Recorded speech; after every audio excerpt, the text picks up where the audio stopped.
आँखों में जुनून और दिल में चिंगारी रखो, जिंदा रहना है तो तरकीबें बहुत सारी रखो।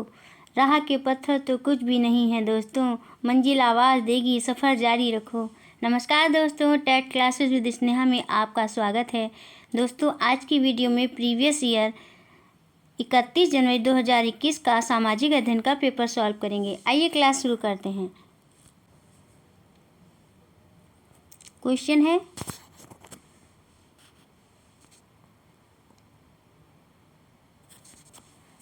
भारत में शरद ऋतु के संबंध में कथन ए, बी और सी पर विचार कीजिए और सही विकल्प का चयन कीजिए। विकल्प है, पहला ए है, इस मौसम को दक्षिण पश्चिम मानसून के नाम से भी जाना जाता है। बी है, इस मौसम में पवन बंगाल की खाड़ी तथा अरब सागर से स्थल की ओर बहती हैं। और सी है, यह मौसम मानसून के आने तथा आगे बढ़ने का मौसम है। बताइए दोस्तों, कौन सा ऑप्शन सही हो जाएगा? 31 का फोर्थ ऑप्शन सही हो जाएगा। ए, बी और सी सभी गलत हैं। भारत में शरद ऋतु मध्य सितंबर से आरंभ होकर मध्य नवंबर तक रहती है। इस मौसम को लौटते मानसून के नाम से भी जाना जाता है। इसलिए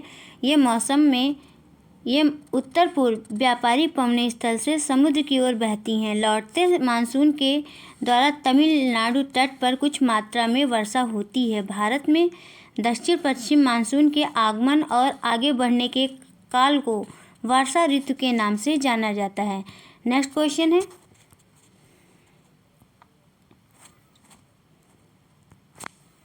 निम्नलिखित में से कौन सी नदियां सुंदर वन डेल्टा का निर्माण करती हैं? 32 का कौन सा ऑप्शन सही हो जाएगा दोस्तों? 32 का फर्स्ट ऑप्शन सही हो जाएगा, गंगा एवं ब्रह्मपुत्र। बंगाल की खाड़ी में गंगा और ब्रह्मपुत्र नदियां सुंदरवन डेल्टा का निर्माण करती हैं। यह विश्व का सबसे बड़ा नदी डेल्टा है। यहाँ पर मैंग्रोव नामक दलदली वन पाए जाते हैं। यहाँ सुंदरी के वृक्ष बहुतायत में होते हैं। सुंदरवन बंगाल टाइगर का निवास स्थान भी है। नेक्स्ट क्वेश्चन है 33 क्वेश्चन, दिए गए लक्षणों ए और बी के आधार पर वायुमंडलीय परत की पहचान कीजिए। ए है, अंतरिक्ष में प्रवेश करने वाले उल्कापिंड इस परत में आने पर जल जाते हैं। बी है, इस परत में बढ़ती ऊंचाई के साथ तापमान घटता है। 33 का थर्ड ऑप्शन से हो जाएगा, मध्यमंडल। मध्यमंडल वायुमंडल की तीसरी परत है जो समतापमंडल के ठीक ऊपर होती है। यह लगभग 80 किलोमीटर की ऊंचाई तक फैली है। अंतरिक्ष से प्रवेश करने वाले उल्कापिंड यदि इस परत में आने पर जल जाते हैं। इस परत में ऊंचाई बढ़ने के साथ तापमान घटता है। नेक्स्ट क्वेश्चन है 34 क्वेश्चन, आतपन का संबंध है। आतपन का संबंध है किससे है दोस्तों? कौन सा ऑप्शन से होगा? 34 का थर्ड ऑप्शन से हो जाएगा, सूर्य ऊर्जा के साथ। आतपन सूर्य ऊर्जा से संबंधित है। यह एक महत्वपूर्ण कारक है जो तापमान को प्रभावित करता है। सूर्य से आने वाली वह ऊर्जा जिसे पृथ्वी रोक लेती है आतपन कहलाती है। आतपन का मीन्स होता है सूर्य तप की मात्रा भूमध्य रेखा से ध्रुवों की ओर घटती है, इसलिए तापमान उसी प्रकार घटता जाता है। नेक्स्ट क्वेश्चन है 35 क्वेश्चन, उचित विकल्प के साथ निम्नलिखित का मिलान कीजिए।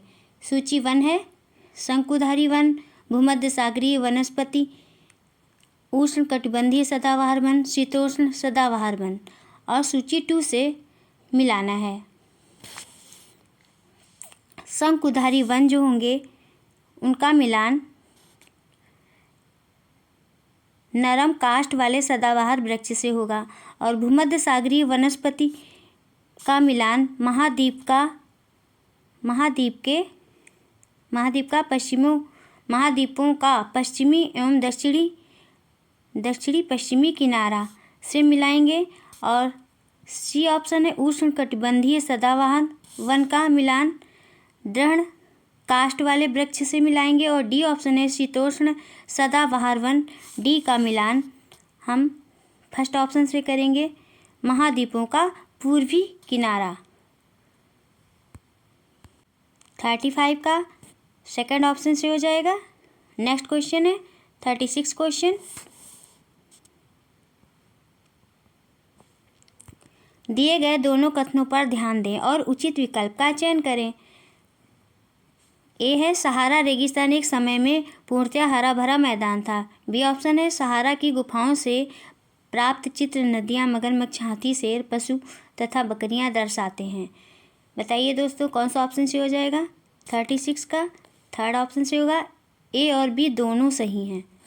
वर्तमान सहारा रेगिस्तान एक समय में पूर्णतः हरा भरा मैदान था। यहाँ की गुफाओं से प्राप्त चित्रों से ज्ञात होता है कि यहाँ पर नदियाँ, मगरमच्छ, हाथी, शेर, जिराफ, शुतुरमुर्ग, भेड़, बकरी आदि पशु पाए जाते थे। इस प्रकार कथन ए तथा कथन बी दोनों सही हैं। नेक्स्ट क्वेश्चन है 37 क्वेश्चन, डॉल्फिन के बारे में दिए गए ए, बी और सी कथनों पर विचार कीजिए और सही विकल्प का चयन कीजिए। कथन ए है गंगा और ब्रह्मपुत्र नदी के आलवण जल में डॉल्फिन पाई जाती है। कथन बी है डॉल्फिन अभयारण्य बिहार राज्य में अवस्थित है। और सी कथन है डॉल्फिन की उपस्थिति से जल की शुद्धता का पता चलता है। 37 का कौन सा ऑप्शन सही होगा दोस्तों? 37 का फर्स्ट ऑप्शन सही हो जाएगा। ए, बी और सी तीनों सही हैं। डॉल्फिन गंगा और ब्रह्मपुत्र नदी के आलवड़ी जल में पाई जाने वाली एक स्तनधारी जलीय जीव है। इसे भारत का राष्ट्रीय जलीय जीव घोषित किया गया है। डॉल्फिन अभयारण्य बिहार राज्य में स्थित है। डॉल्फिन की उपस्थिति से जल की शुद्धता का पता चलता है। इस प्रकार कथन ए, बी और सी तीनों सही हैं। नेक्स्ट क्वेश्चन है 38 क्वेश्चन, बायोगैस अनिवार्य रूप से निम्न में से किनका मिश्रण है? बताइए दोस्तों किनका मिश्रण है? 38 का फर्स्ट ऑप्शन से हो जाएगा मीथेन और कार्बन डाइऑक्साइड का। बायोगैस अनिवार्य रूप से मीथेन तथा कार्बन डाइऑक्साइड गैसों का मिश्रण है। इसे जैव गैस भी कहते हैं। इस गैस को बनाने में उपयोग होने वाला आरंभिक पदार्थ गोबर होता है, इसलिए इस गैस को गोबर गैस भी कहते हैं। नेक्स्ट क्वेश्चन है 39 क्वेश्चन है, संसाधन के बारे में कथन ए और बी पर विचार कीजिए और सही उत्तर का चयन कीजिए। ए विचार है सभी संसाधनों का आर्थिक मूल्य होता है। बी विचार है समय और प्रौद्योगिकी दो महत्वपूर्ण कारक हैं जो पदार्थों को संसाधन में परिवर्तित कर सकते हैं। 39 का फर्स्ट ऑप्शन सही हो जाएगा। ए गलत है परंतु बी सही है। प्रत्येक वस्तु जिसका उपयोग आवश्यकताओं को पूरा करने के लिए किया जाता है संसाधन कहलाती हैं। इसका उपयोग या उपयोगिता इसे मूल्य प्रदान करते हैं। कुछ संसाधनों का आर्थिक मूल्य होता है जबकि कुछ संसाधनों का आर्थिक मूल्य नहीं होता है। समय और प्रौद्योगिकी दोनों महत्वपूर्ण कारक हैं जो पदार्थ को संसाधन में परिवर्तित कर सकते हैं। इस प्रकार प्रश्न के अनुसार दिए गए कथनों में से कथन ए गलत है जबकि कथन बी सही है। नेक्स्ट क्वेश्चन है 40 क्वेश्चन, निम्न में से ऊर्जा के परंपरागत स्रोत के समूह की पहचान कीजिए। 40 का आंसर होगा फर्स्ट ऑप्शन से हो जाएगा खनिज तेल, प्राकृतिक गैस, ईंधन।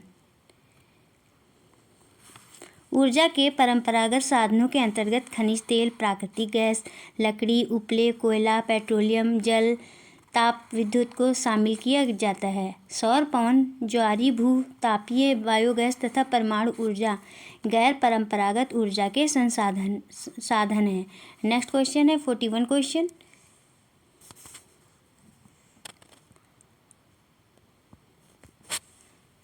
प्राकृतिक संसाधनों के प्रकार का उनके वर्गीकरण के साथ मिलान करें। 41 का आंसर होगा फर्स्ट ऑप्शन से हो जाएगा विकास एवं प्रयोग का स्तर। ए का मिलान हो जाएगा ए से वास्तविक और संभाव्य, और बी है उद्गम का मिलान हो जाएगा जैव और अजैव। वितरण का मिलान हो जाएगा सी ऑप्शन है वितरण का मिलान हो जाएगा थर्ड ऑप्शन से सर्वव्यापक और स्थानिक। डी ऑप्शन है भंडार का मिलान हो जाएगा फोर्थ से नवीकरणीय और अनवीकरणीय। नेक्स्ट क्वेश्चन है 42 क्वेश्चन, दिए गए दोनों कथनों पर ध्यान दें और उचित विकल्प का चयन करें। कथन ए है, लगभग 12,000 वर्ष पहले भारत में कई क्षेत्रों में गर्मी बढ़ने के कारण घास वाले मैदान बनने लगे। बी कथन है, हिरण, बारहसिंगा, बकरी, भेड़ और मवेशी जैसे जानवरों की संख्या बढ़ी। बताइए दोस्तों कौन सा ऑप्शन सही हो जाएगा? 42 का थर्ड ऑप्शन सही हो जाएगा। ए और बी दोनों सही हैं और ए का कारण बी है। लगभग 12,000 वर्ष पहले मध्य पाषाण युग के प्रारंभ में दुनिया की जलवायु में बड़े बदलाव आए, जिसके कारण भारत के कई क्षेत्रों में गर्मी बढ़ने के कारण घास वाले मैदान बनने लगे। इससे हिरन, बारहसिंगा, भेड़, बकरी और गाय जैसे पशुओं की संख्या बढ़ने लगी। इस दौरान भारतीय उपमहाद्वीपों में खेती और पशुपालन की शुरुआत मानी जाती है। इस प्रकार कथन ए तथा कथन बी दोनों सत्य हैं, परंतु ए का कारण बी है। नेक्स्ट क्वेश्चन है 43 क्वेश्चन,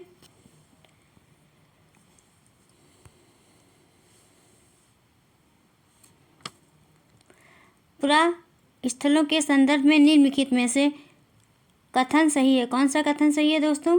43 का फर्स्ट ऑप्शन से हो जाएगा, वह स्थान जहां वस्तुओं के अवशेष मिलते हैं। पुरा स्थल उस स्थान को कहते हैं जहां से वस्तुओं के अवशेष मिलते हैं। ऐसी वस्तुओं का निर्माण मानव के अपने कार्य के लिए किया था और बाद में वे उन्हें वहीं छोड़ गए थे।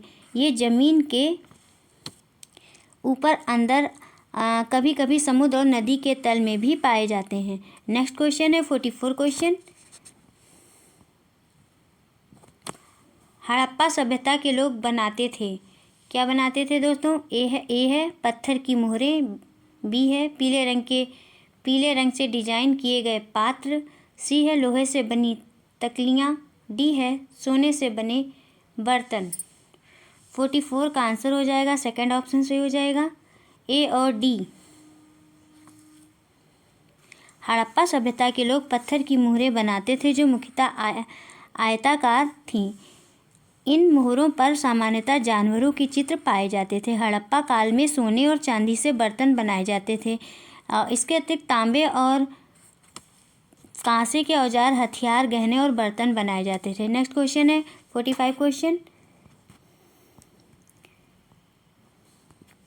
एक महापाषाण कब्र में 2 कंकालों के अवशेष थे। इन दोनों में से महिला के कंकाल का अनुमान लगाने हेतु देखना होगा। क्या देखना होगा? ए ऑप्शन ए है हड्डियों की संरचना, बी है कंकालों के साथ मिले आभूषण, सी है कंकालों के आकार, डी है कंकालों के साथ मिले खाना पकाने के बर्तन। बताइए दोस्तों कौन सा ऑप्शन से हो जाएगा? 45 का फर्स्ट ऑप्शन से हो जाएगा, केवल ए। कंकाल के अध्ययन के लिए एक महापाषाण कब्र में 2 कंकालों के अवशेषों में से महिला के कंकाल का अनुमान लगाने के लिए हड्डियों की संरचना को देखना होता था। नेक्स्ट क्वेश्चन है 46 क्वेश्चन, निम्नलिखित को प्रारंभिक काल से शुरू करके आरोही क्रम में लगाएं। ए है वेदों की रचना की शुरुआत, बी है महापाषाणों के निर्माण की शुरुआत, सी है इनाम गांव में कृषकों का निवास और डी है चरक। 46 का फर्स्ट ऑप्शन से हो जाएगा, ए, बी, सी, डी। ऋग्वेद सबसे प्राचीन वेद है जिसकी रचना लगभग 3,500 वर्ष पहले हुई थी, और बी है महापाषाण कब्रें बनाने की प्रक्रिया लगभग 3,000 वर्ष पहले प्रारंभ हुई थी। यह प्रथा दक्कन, दक्षिण भारत, उत्तर पूर्वी भारत और कश्मीर में प्रचलित थी। सी है इनाम गांव में 3,600 से 2,700 वर्ष पहले लोग निवास करते थे। यहाँ के लोगों का मुख्य व्यवसाय कृषि था। इनाम गांव महाराष्ट्र में भीमा नदी की सहायक घोड़े नदी के किनारे स्थित एक गांव है। घोड़ नदी के किनारे स्थित एक गांव है। नेक्स्ट क्वेश्चन है डी है चरक। चरक लगभग 2,000 वर्ष पहले एक प्रसिद्ध वैद्य हुए थे। ये कुषाण राज्य के राज्य वैद्य थे और कनिष्क के दरबार में थे। नेक्स्ट क्वेश्चन है 47 क्वेश्चन, निम्नलिखित में हाल के काल से शुरू करके आरोही क्रम उल्टा में लगाएं। ए है लोहे के प्रयोग में बढ़ोतरी, नगर आहत सिक्के। बी है उपमहाद्वीप में लोहे के प्रयोग की शुरुआत। सी है अरिकमेडुपत्तन में बसना। डी है संगम साहित्य की रचना की शुरुआत। 47 का थर्ड ऑप्शन सही हो जाएगा, सी डी ए बी। दिए गए कथनों का सही आरोही क्रम सी डी ए बी है, जो इस प्रकार है। सी है अरिकामेडुपत्तन में बसना। डी है संगम साहित्य की रचना की शुरुआत। और ए है लोहे के प्रयोग में बढ़ोतरी, नगर आहत सिक्के। और बी है उपमहाद्वीप में लोहे के प्रयोग की शुरुआत। नेक्स्ट क्वेश्चन है 48 क्वेश्चन। दिए गए दोनों कथनों पर ध्यान दें और उचित विकल्प का चयन करें। कथन है ए है चोल मंदिर धार्मिक, सामाजिक एवं सांस्कृतिक जीवन के केंद्र थे। बी है चोल कांस्य प्रतिमाएं देवी देवताओं की थीं, पर कुछ प्रतिमाएं भक्तों की भी थीं। बताइए दोस्तों कौन सा ऑप्शन सही हो जाएगा। 48 का फोर्थ ऑप्शन सही हो जाएगा। ए एवं बी दोनों सही हैं, किंतु ए का सही स्पष्टीकरण बी नहीं है। प्रश्नानुसार चोल मंदिर धार्मिक, सामाजिक एवं सांस्कृतिक जीवन के केंद्र थे। चोल कांस्य प्रतिमाएं देवी देवताओं की थीं, परंतु कुछ प्रतिमाएं भक्तों की भी थीं। इस प्रकार कथन ए तथा बी दोनों सही हैं, किंतु ए का सही स्पष्टीकरण बी नहीं है। इसलिए विकल्प फोर्थ सही उत्तर है। नेक्स्ट क्वेश्चन है 49 क्वेश्चन। दिए गए दोनों कथनों पर ध्यान दें और उचित विकल्प का चयन करें। ए कथन है दिल्ली के सुल्तानों के समय तवारीख के लेखकों ने जन्म सिद्ध अधिकार और लिंग भेद पर आधारित आदर्श समाज व्यवस्था बनाए रखने की सलाह दी। बी है उनके विचारों से सारे लोग सहमत होते थे। बताइए दोस्तों कौन सा ऑप्शन सही हो जाएगा। 49 का फर्स्ट ऑप्शन सही हो जाएगा। ए सही है, किंतु बी गलत है। दिल्ली सल्तनत के सुल्तानों के समय तवारीख के लेखक अपने इतिहास सुल्तानों से इनाम पाने के लिए लिखा करते थे। ये लेखक अक्सर शासकों को जन्म सिद्ध अधिकार और लिंग भेद पर आधारित आदर्श समाज व्यवस्था बनाए रखने की सलाह देते थे। उनके विचारों से सारे लोग सहमत नहीं होते थे। इस प्रकार कथन ए सही है, परंतु कथन बी गलत है। इसलिए विकल्प पहला सही उत्तर है। नेक्स्ट क्वेश्चन है 50 क्वेश्चन।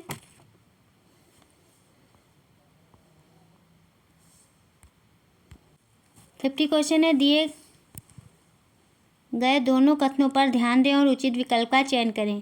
कथन ए है रजिया ने अपने अभिलेखों में अपना नाम पुरुषों जैसा लिखकर अपने पुरुष होने का भ्रम पैदा किया। बी है तवारीख के लेखकों ने सामाजिक तथा लिंग भेद के आधार बनाकर यह तर्क दिया कि पुरुष स्त्रियों की तुलना में श्रेष्ठ होते हैं। 50 का आंसर हो जाएगा, सेकंड ऑप्शन सही हो जाएगा। ए गलत है, किंतु बी सही है।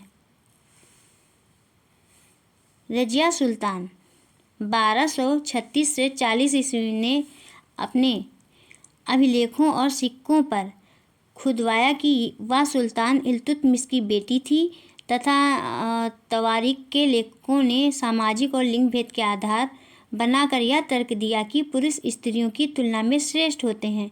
इस प्रकार दिए गए प्रश्न में कथन ए गलत है, किंतु कथन बी सही है। नेक्स्ट क्वेश्चन है 51 क्वेश्चन। दिए गए दोनों कथनों पर ध्यान दें और उचित विकल्प का चयन करें। ए कथन है अकबर, जहांगीर और शाहजहां ने सुलह कुल के विचार को शासन का सिद्धांत बनाया। बी ऑप्शन है विभिन्न धर्मों से जुड़े हुए व्यक्तियों के साथ विचार विमर्श से अकबर की समझ बनी कि जो विद्वान धार्मिक रीति और मतान्धता पर बल देते हैं वे अक्सर कट्टर होते हैं। 51 का आंसर हो जाएगा, थर्ड ऑप्शन से हो जाएगा। ए एवं बी दोनों सही हैं और ए का कारण बी है। नेक्स्ट क्वेश्चन है 52 क्वेश्चन।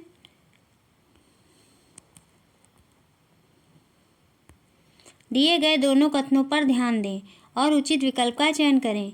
एक कथन है दिल्ली के सुल्तानों और मुगलों के काल में श्रेणीबद्ध समाज ज़्यादा सरल सरल हो गया। बी है जनजातीय समाज कई असमान वर्गों में विभाजित नहीं था। 52 का कौन सा ऑप्शन सही हो जाएगा दोस्तों? 52 का सेकंड ऑप्शन सही हो जाएगा। ए गलत है किंतु बी सही है। दिल्ली के सुल्तानों और मुगल काल में श्रेणीबद्ध समाज ज़्यादा जटिल हो गया। इस काल में जनजातीय समाज कई असमान वर्गों में विभाजित नहीं थे और न ही सामाजिक नियमों और कर्मकांडों को मानते थे। इस प्रकार कथन ए गलत है और कथन बी सही है, इसलिए विकल्प दूसरा सही उत्तर है। नेक्स्ट क्वेश्चन है 53 क्वेश्चन। दिए गए दोनों कथनों पर ध्यान दें और उचित विकल्प का चयन करें। एक कथन है बहादुर शाह जफर ने मुखियाओं और शासकों को चिट्ठी लिखकर अंग्रेजों से लड़ने के लिए भारतीय राज्यों का एक संघ बनाने का आह्वान किया। बी ऑप्शन है बहादुर शाह जफर के 1857 ईस्वी की बगावत को अपना समर्थन देने फैसले ने स्थिति रातों रात पीड़ित बगावतियों के पक्ष में बदल दी। 53 का थर्ड ऑप्शन से हो जाएगा। ए और बी दोनों सही हैं एवं ए ने बी को सुनिश्चित किया। 1857 की क्रांति के सिपाहियों की मांग पर बहादुर शाह जफर ने मुखियाओं और शासकों को चिट्ठी लिखकर अंग्रेजों से लड़ने के लिए भारतीय राज्यों का एक संघ बनाने का आह्वान किया। बहादुर शाह जफर के द्वारा 1857 की बगावत को अपना समर्थन देने के फैसले के बाद स्थिति रातों रात पीड़ित बगावतियों के पक्ष में बदल गई। बगावत बहुत तेजी से फैली। इस प्रकार कथन ए और बी दोनों सही हैं एवं ए ने बी को सुनिश्चित किया है, इसलिए विकल्प तीसरा सही उत्तर है। नेक्स्ट क्वेश्चन है 54 क्वेश्चन। औपनिवेशिक काल के दौरान महिलाओं जात एवं सुधार के संदर्भ में निम्नलिखित में से कौन सा विकल्प गलत है? कौन सा विकल्प गलत है दोस्तों? 54 का फोर्थ ऑप्शन गलत है। प्रार्थना समाज ने केवल हिंदू ग्रंथों पर विचार विमर्श किया।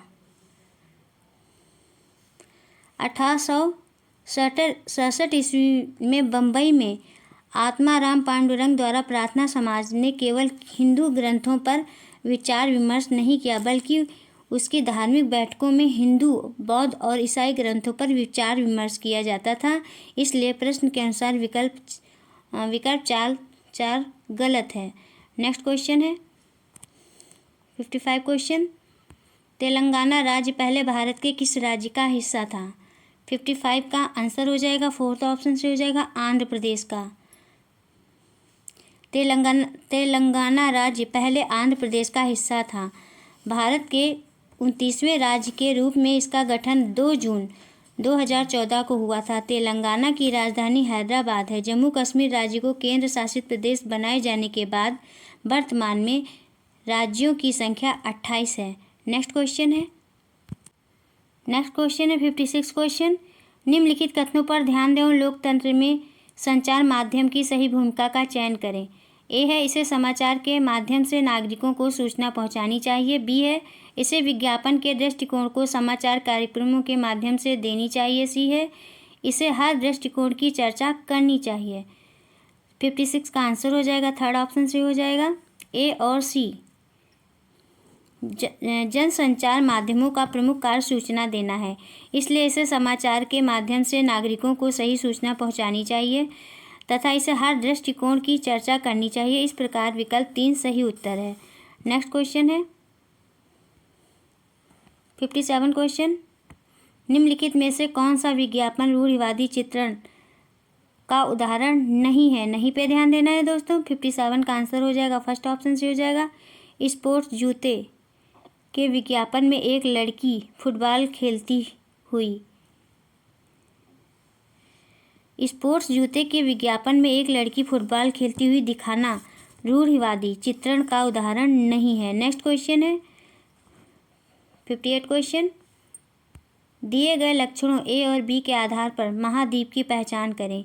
ए है यह विश्व का सबसे छोटा महाद्वीप है जो पूरी तरह से दक्षिणी गोलार्ध में स्थित है।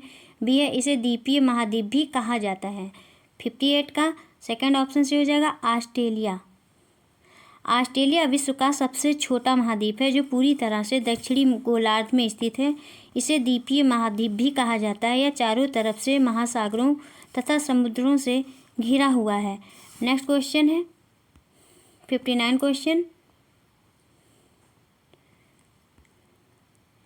सौरमंडल में हम जैसे जैसे सूर्य से दूर जाते हैं, कौन सा ऑप्शन से होगा दोस्तों? 59 का फर्स्ट ऑप्शन से हो जाएगा। ग्रहों द्वारा सूर्य के चारों ओर एक परिक्रमण करने की अवधि बढ़ती जाती है। सौरमंडल में हम जैसे जैसे सूर्य से दूर जाते हैं तो ग्रहों द्वारा सूर्य के चारों ओर एक परिक्रमण करने की अवधि बढ़ती जाती है। सौरमंडल में कुल 8 ग्रह हैं। बुध सूर्य का सबसे निकट ग्रह है जो सूर्य की परिक्रमा सबसे कम 88 दिनों में पूरी करता है, और वरुण सूर्य के सबसे दूर स्थित ग्रह है। इसलिए सूर्य की परिक्रमा 165 वर्ष में पूरी करता है। नेक्स्ट क्वेश्चन है 60 क्वेश्चन।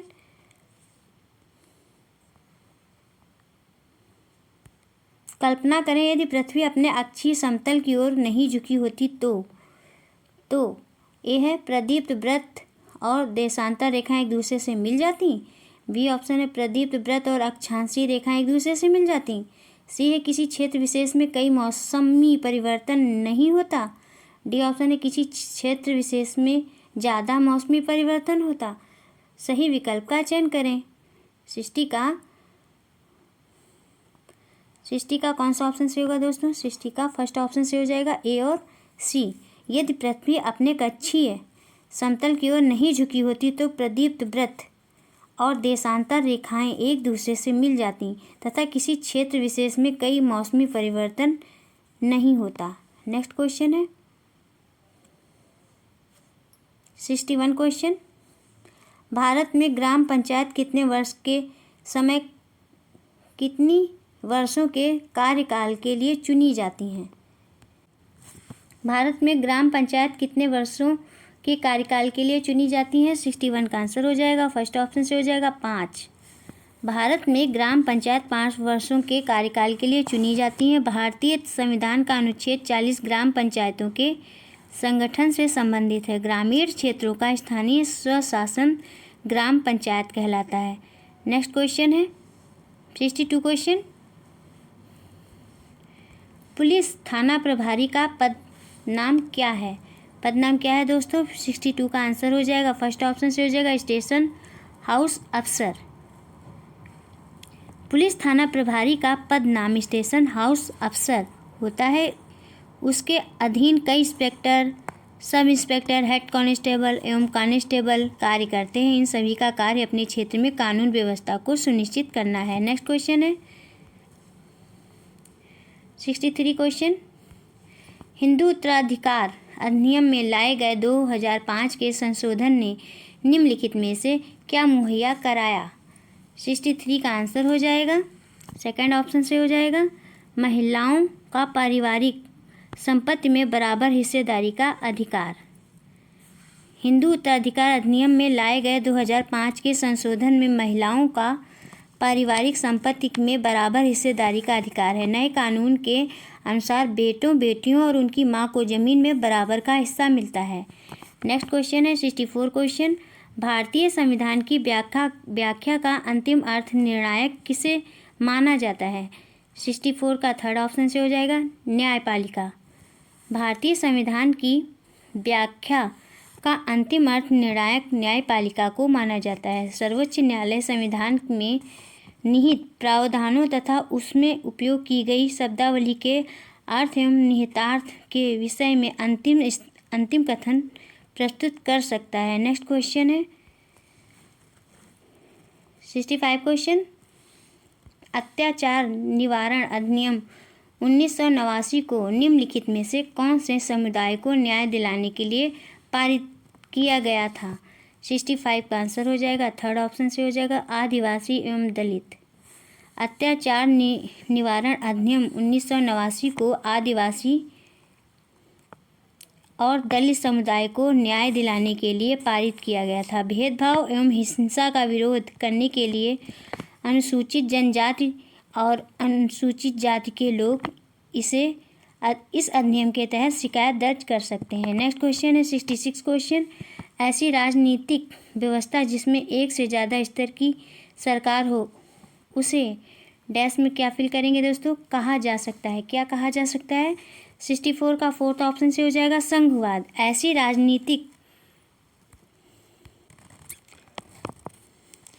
राजनीतिक व्यवस्था जिसमें एक से ज़्यादा स्तर की सरकार हो उसे संघवाद कहा जा सकता है। संघवाद एक संस्थागत प्रणाली है जो प्रांतीय स्तर और केंद्रीय स्तर की राजनीतिक व्यवस्थाओं को समाहित करती है। नेक्स्ट क्वेश्चन है 67 क्वेश्चन।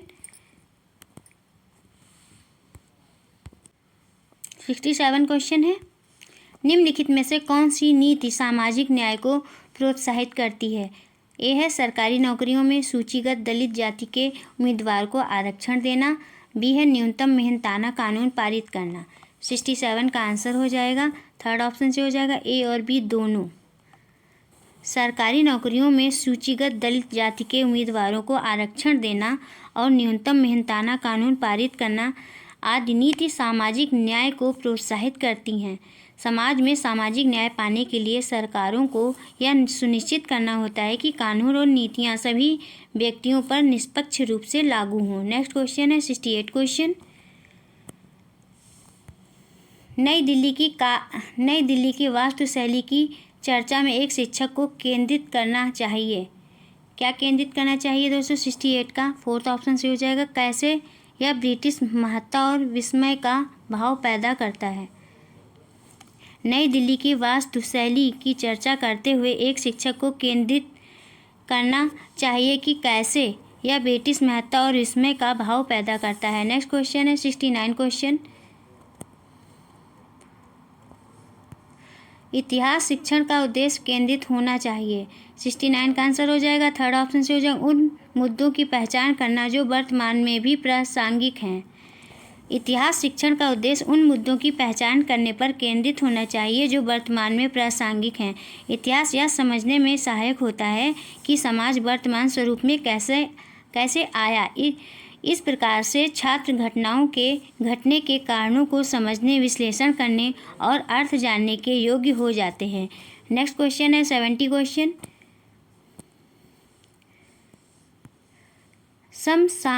समसामयिक मुद्दों को सामाजिक विज्ञापन की कक्षा में लाने का क्या उद्देश्य होने चाहिए?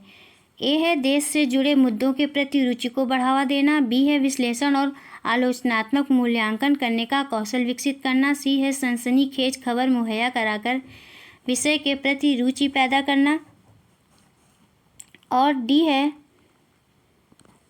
विद्यालय परिसर के अधिगम को विद्यालय के बाहर की दुनिया से जोड़ने में अधिगमकर्ता की मदद करना।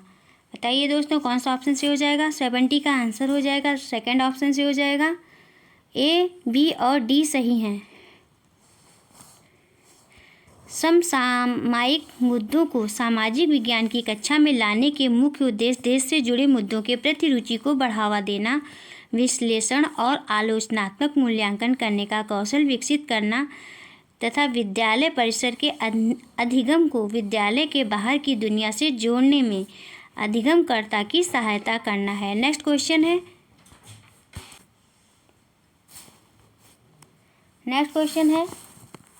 71 क्वेश्चन। सामाजिक विज्ञान की कक्षा में समानता पर चर्चा करते समय उद्देश्य होने चाहिए। ए है अधिगमकर्ताओं के साथ गरिमा से जुड़े मुद्दों को संबोधित करना। बी है सभी का सम्मान करने के प्रति अधिगमकर्ताओं को संवेदनशील बनाना। डी है संविधान में परिलक्षित मूल्यों पर आधारित होना। डी है यह समझाना कि हर तरह का अंतर असमानता की तरफ ले जाता है। सही विकल्प का चयन करें। 71 का आंसर हो जाएगा फर्स्ट ऑप्शन से हो जाएगा ए, बी और सी सही हैं। सामाजिक विज्ञान के कक्षा अध्यापक द्वारा समानता विषय पर चर्चा करते समय अधिगमकर्ताओं के साथ गरिमा से जुड़े मुद्दों को संबोधित करना, सभी का सम्मान करने के प्रति अधिगमकर्ताओं को संवेदनशील बनाना और संविधान में परिलक्षित मूल्यों पर आधारित होना आदि आदि उद्देश्य होने चाहिए। नेक्स्ट क्वेश्चन है 72 क्वेश्चन।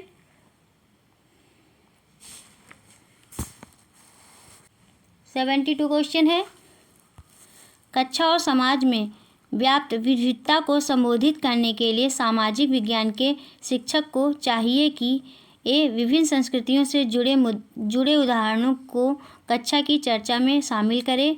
बी है केवल उन्हीं उदाहरणों को लेना जो अधिकांश बहुमत के लिए प्रासंगिक हों। सी है अपने व्यक्तिगत अनुभवों को कक्षा में साझा करने के लिए विद्यार्थियों को प्रेरित करें। सही विकल्प का चयन करें। 72 का आंसर हो जाएगा, फर्स्ट ऑप्शन से हो जाएगा, ए और सी सही हैं। कक्षा और समाज में व्याप्त विविधताओं को संबोधित करने के लिए सामाजिक विज्ञान के शिक्षक को विभिन्न संस्कृतियों से जुड़े उदाहरणों को कक्षा की चर्चा में शामिल करना चाहिए तथा अपने व्यक्तिगत अनुभवों को कक्षा में साझा करने के लिए विद्यार्थियों को प्रेरित करना चाहिए। नेक्स्ट क्वेश्चन है 73 क्वेश्चन। सामाजिक विज्ञान में आकलन को बल देना चाहिए। 73 का आंसर हो जाएगा, फोर्थ ऑप्शन से होगा, अपने अधिगम को विभिन्न दैनिक परिस्थितियों से जोड़ने की अधिगमकर्ताओं की क्षमता का मूल्यांकन करना। अपने अधिगम को विभिन्न दैनिक परिस्थितियों से जोड़ने की अधिगमकर्ताओं की क्षमता का मूल्यांकन करने के लिए सामाजिक विज्ञान में आकलन को बल देना चाहिए। नेक्स्ट क्वेश्चन है 74 क्वेश्चन। द्वितीय स्रोत का उदाहरण है।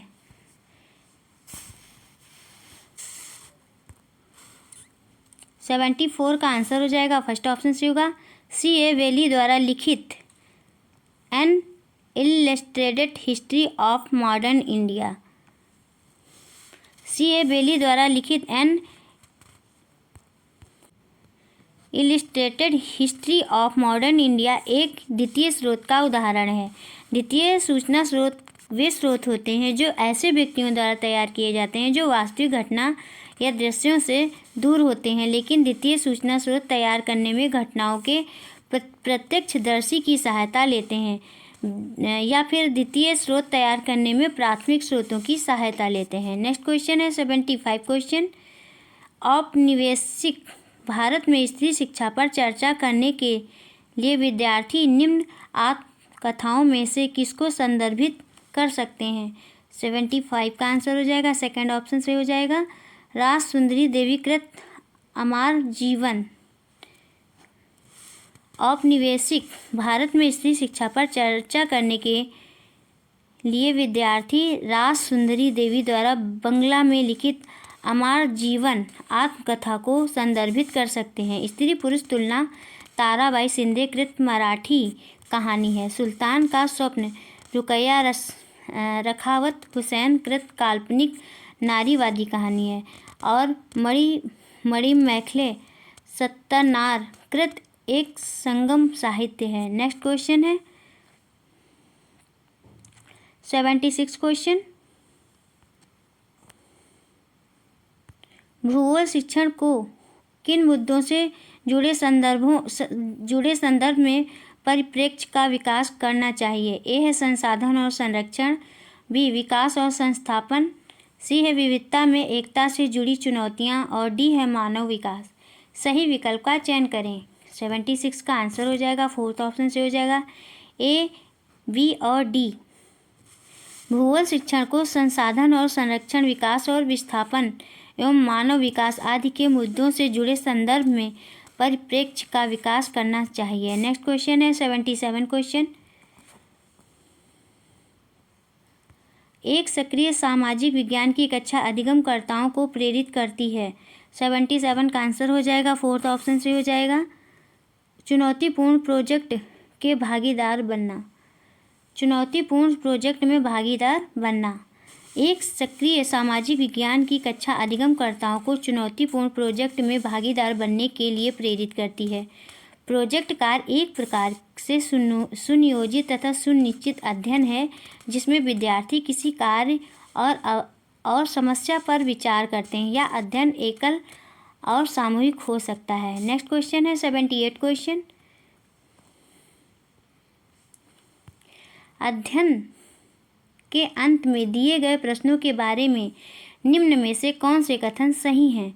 ए ये विद्यार्थियों को अवधारणाओं विद्यार्थियों को अवधारणाओं को अपने शब्दों में बताने और मुद्दों पर वाद विवाद करने के लिए प्रेरित करता है। बी है प्रोजेक्ट कार्य तुलना और विभेद करना अध्याय के अंत में दिए गए प्रश्नों के प्रकार हैं। सी ये अधिगमकर्ताओं में कक्षा में पहले पढ़ाई गई अवधारणाओं की समझ विस्तृत करना है। सही विकल्प का चयन करें। 78 का आंसर हो जाएगा, थर्ड ऑप्शन सही हो जाएगा। ए और सी सही हैं।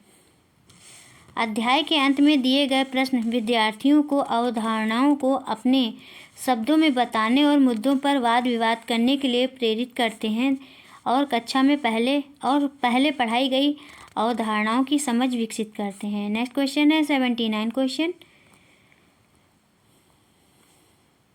सामाजिक और राजनीतिक जीवन की पाठ्य पुस्तकों में सामाजिक और राजनीतिक मुद्दों की परिभाषाएं और विवरण दिया गया है। बी संस्थाओं और प्रक्रियाओं को ऐसे चित्रित किया गया है जैसे कि वे उसी तरह कार्यान्वित हैं जैसे संविधान में उनकी कल्पना की गई है। सी है लोगों व क्षेत्रों से जुड़े विभिन्न ठोस उदाहरणों को प्रस्तुत किया गया है। सही विकल्प का चयन करें। 79 का आंसर होगा, सेकंड ऑप्शन से हो जाएगा, ए और सी। सामाजिक और राजनीतिक जीवन की पाठ्य पुस्तक में सामाजिक और राजनीतिक मुद्दों की परिभाषाएं और विवरण दिया जाता है तथा लोगों व क्षेत्रों से जुड़े विभिन्न ठोस उदाहरणों को प्रस्तुत किया जाता है। नेक्स्ट क्वेश्चन है 80 क्वेश्चन। डॉक्टर अंबेडकर के कोरेगांव जाते हुए अनुभवों का वर्णन करते हुए एक शिक्षक पूछते हैं, क्या आपको लगता है स्टेशन पर लोगों ने डॉक्टर अंबेडकर और उनके भाइयों के प्रति भेदभाव किया? इस प्रश्न में शिक्षक किस कौशल पर जोर दे रहे हैं? 80 का आंसर हो जाएगा, सेकंड ऑप्शन से हो जाएगा, परिस्थितियों से अनुमान लगाना। डॉक्टर अंबेडकर के कोरेगांव जाते हुए अनुभव का वर्णन करते हुए शिक्षक का प्रश्न परिस्थितियों से अनुमान लगाने के कौशल के विकास पर जोर देता है। नेक्स्ट क्वेश्चन है 81 क्वेश्चन। बाजार विषय का परिचय देने के लिए कौन सी शिक्षण शास्त्रीय विधि सर्वोत्तम हो सकती है? 80 का आंसर हो जाएगा, सेकंड ऑप्शन से हो जाएगा, एक दुकानदार को कक्षा में साक्षात्कार के लिए आमंत्रित करना। सामाजिक विज्ञान की कक्षा में बाजार विषय का परिचय देने के लिए एक दुकानदार को कक्षा में साक्षात्कार के लिए आमंत्रित करना सर्वोत्तम शिक्षण विधि हो सकती है। Next question 82 question. यही है उस ईश्वर की महिमा, इसलिए दूषण है भीतर, दूषित है काया भीतर से, इसमें कोई भ्रम ना रखना, महारी चोखा का है या कहना। एक शिक्षक के तौर पर आप इस कविता का विश्लेषण और अपने अधिगमकर्ताओं से चर्चा कैसे करेंगे? बताइए दोस्तों, कौन सा ऑप्शन से हो जाएगा? 82 का थर्ड ऑप्शन से हो जाएगा, मानवीय शुद्धता हमारे विचार और विश्वास से निर्धारित होती है। दी गई कविता के विश्लेषण द्वारा अर्थ जानने से ज्ञात होता है कि मानवीय शुद्धता हमारे विचार और विश्वास से निर्धारित होती है। नेक्स्ट क्वेश्चन है 83 क्वेश्चन। सामाजिक विज्ञान की पाठ्यचर्या उच्च प्राथमिक स्तर पर केंद्रित रहती है। ए पृथ्वी के जीवन के आवास के रूप में समझ बनाना। बी अपने क्षेत्र राज्य और देश पर अध्ययन करना। सी भारत के अतीत और सामयिक विकास का अध्ययन करना। सही विकल्प का चयन करें। 83 का आंसर हो जाएगा, थर्ड ऑप्शन से हो जाएगा, ए बी और सी। उच्च प्राथमिक स्तर पर सामाजिक विज्ञान की पाठ्यचर्या पृथ्वी के जीवन के आवास के रूप में समझ बनाना, अपने क्षेत्र राज्य और देश पर अध्ययन करना और भारत के अतीत और सामयिक विकास का अध्ययन करना आदि पर केंद्रित है। नेक्स्ट क्वेश्चन है 84 क्वेश्चन। ग्लोब और प्रकाश स्रोत का इस्तेमाल करके एक शिक्षक निम्न में से किन अवधारणाओं को दर्शा सकता है? ए परिक्रमण, बी दिन रात, सी मौसमी परिवर्तन, डी वर्षा का वितरण। सही विकल्प का चयन करें। 84 का आंसर हो जाएगा, फर्स्ट ऑप्शन से हो जाएगा, ए बी और सी। ग्लोब और प्रकाश स्रोत का इस्तेमाल करके सामाजिक विज्ञान का एक शिक्षक परिक्रमण दिन रात और मौसमी परिवर्तन की अवधारणाओं को दर्शा सकता है। नेक्स्ट क्वेश्चन है 85 क्वेश्चन। एक शिक्षक के तौर पर आप इतिहास के लोहा बनाने वाले और फैक्ट्री मालिक विषय पर चर्चा करते समय भूगोल की पाठ्यपुस्तक के किस अध्याय के साथ इसका अंतर संबंध स्थापित कर सकते हैं? ऑप्शन है खनिज संसाधन, बी उद्योग, सी ऊर्जा संसाधन, डी हमारे पृथ्वी के अंदर। सही विकल्प का चयन करें। विकल्प कौन सा सही होगा? 85 का आंसर हो जाएगा फर्स्ट ऑप्शन सही होगा, ए, बी और सी। सामाजिक विज्ञान शिक्षक के रूप में इतिहास के लोहा बनाने वाले और फैक्ट्री मालिक विषय पर चर्चा को भूगोल की पाठ्यपुस्तक के खनिज संसाधन, उद्योग और ऊर्जा संसाधन के साथ हम इसका अंतर संबंध स्थापित कर सकते हैं। नेक्स्ट क्वेश्चन है 86 क्वेश्चन।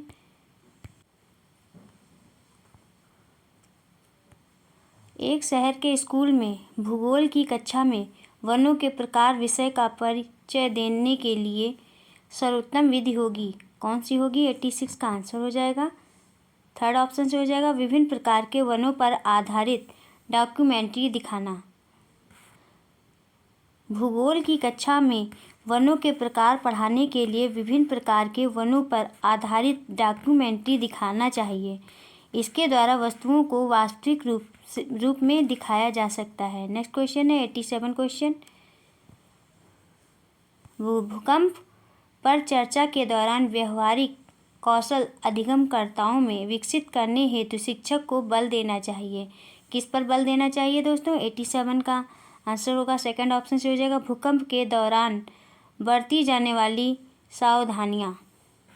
सामाजिक विज्ञान की कक्षा में भूकंप पर चर्चा के दौरान अधिगमकर्ताओं में व्यवहारिक कौशल विकसित करने के लिए शिक्षक को भूकंप के दौरान बरती जाने वाली सावधानियों पर बल देना चाहिए। नेक्स्ट क्वेश्चन है 88 क्वेश्चन। तवा बांध क्षेत्र के स्थानीय लोग 1990 के दशक में अपने जीवन यापन से जुड़े कौन से अधिकार के लिए संगठित हुए? 88 का आंसर हो जाएगा सेकंड ऑप्शन से हो जाएगा, मछली पकड़ने का अधिकार। तवा बांध क्षेत्र के स्थानीय लोग 1990 के दशक में अपने जीवन यापन के लिए मछली पकड़ने के अधिकार के लिए संगठित हुए थे। वर्ष 1994 में सरकार ने बांध के क्षेत्र में मछली पकड़ने का काम निजी ठेकेदार को सौंप दिया था, जिसके कारण निजी ठेकेदार ने स्थानीय लोगों को काम से अलग कर दिया। इसलिए स्थानीय लोगों ने संगठित होकर आंदोलन चलाया था। नेक्स्ट क्वेश्चन है 89 क्वेश्चन। निम्नलिखित में से कौन सी व्याख्या विविधता का उचित प्रतीक है? 89 का आंसर हो जाएगा थर्ड ऑप्शन से हो जाएगा, यह लोगों की विशिष्टता को स्वीकारता है। विविधता लोगों की विशिष्टता को स्वीकार करती है। विविधता हमें यत्र तत्र सर्वत्र दिखाई देती है। इस प्रकार विविधता से हमारा अभिप्राय किसी भी क्षेत्र में होने वाले क्रियाकलापों से है। हम कह सकते हैं कि विविधता जीवन की अनिवार्यता है। नेक्स्ट क्वेश्चन है 90 क्वेश्चन। भारतीय लोकतंत्र के संदर्भ में निम्नलिखित में से कौन सा कथन गलत है? कौन सा कथन गलत है दोस्तों? 90 का फोर्थ ऑप्शन से हो जाएगा, भारत में पहला आम चुनाव वर्ष 1950 में हुआ था। 15 अगस्त 1947 को स्वतंत्रता के पश्चात भारत में पहला आम चुनाव वर्ष 1950 में हुआ था। यह अक्टूबर 1951 से फरवरी 1952 के मध्य संपन्न हुआ था। इसलिए विकल्प फोर्थ गलत कथन है। दोस्तों, यदि आपको क्लास पसंद आई हो तो चैनल को सब्सक्राइब करिए, लाइक करिए, शेयर करिए और कमेंट्स करके बताइए कि क्लास कैसी रही। मिलते हैं नेक्स्ट क्लास में। Thank you for watching this video.